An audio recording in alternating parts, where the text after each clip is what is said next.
If the Democrats get in, they're going to raise your taxes. You're going to have crime all over the place. You're going to have people pouring across the border. Democrats want anarchy. They really do. Bob Casey wants to stop that. He has become one of the most liberal senators in Washington. He is leading the resistance and obstruction to President Trump's agenda. We can fight illegal immigration. Dishonest Danny, O'Connor wants to take away your guns. Dishonest Danny supports open borders and sanctuary cities. Welcome back to Hardball. Tuesday's special election in Ohio highlighted the challenges facing Republicans this fall.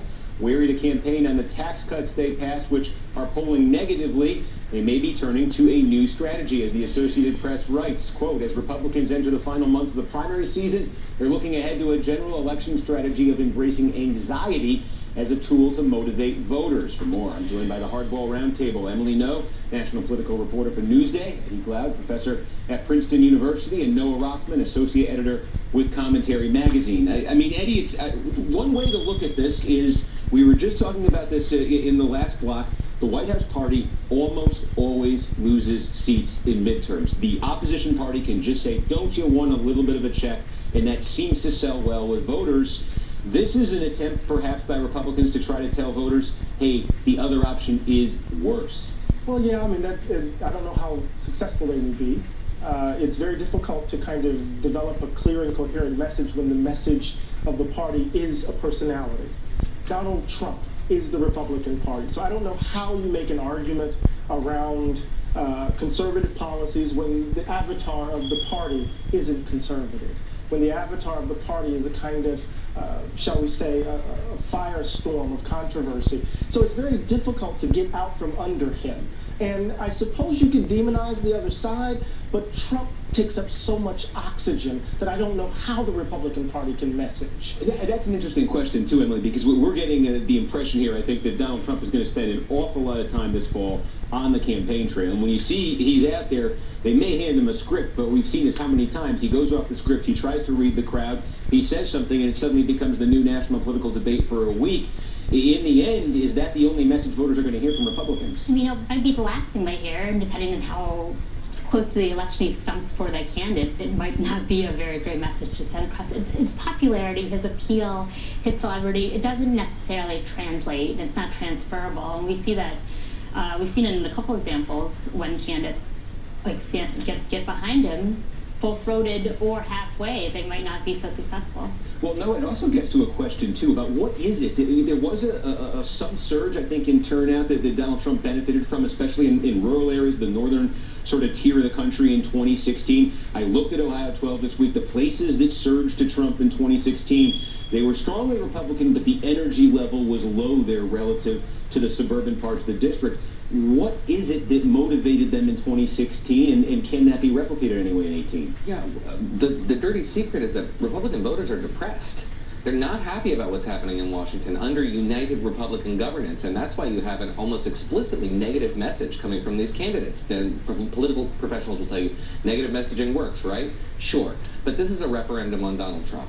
Donald Trump is the message of this election. It's not a referendum on the economy. No one's talking about the economy, even though it's pretty good. It's not about a foreign policy issue like it was in 2006. It's not about the Iraq War, for example. It's a values election, and the values are Donald Trump's, and it's a referendum up or down on those values. So to the extent you're going to put Donald Trump out there, it's going to reinforce that message for good or for ill.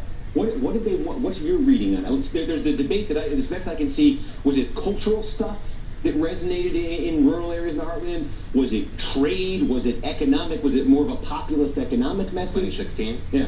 Yeah, it was all of those things, and also a negative referendum on Hillary Clinton. That was a referendum on also the party in power, which was Barack Obama's party, Hillary Clinton, a negative message. So to the extent you're going back to the well, maybe it's going to help you out a little bit, but again, I would like to see them, I think, run on a positive message of what we did this term, what we did in this Congress, which was tax cuts. And there's a story to tell there, but nobody wants to tell it. How about from a Democratic standpoint, Eddie, the energy for Democrats in their core base, the folks that were already with Hillary Clinton in 2016, these suburban areas, we saw it again this week in Ohio. It is there, clearly.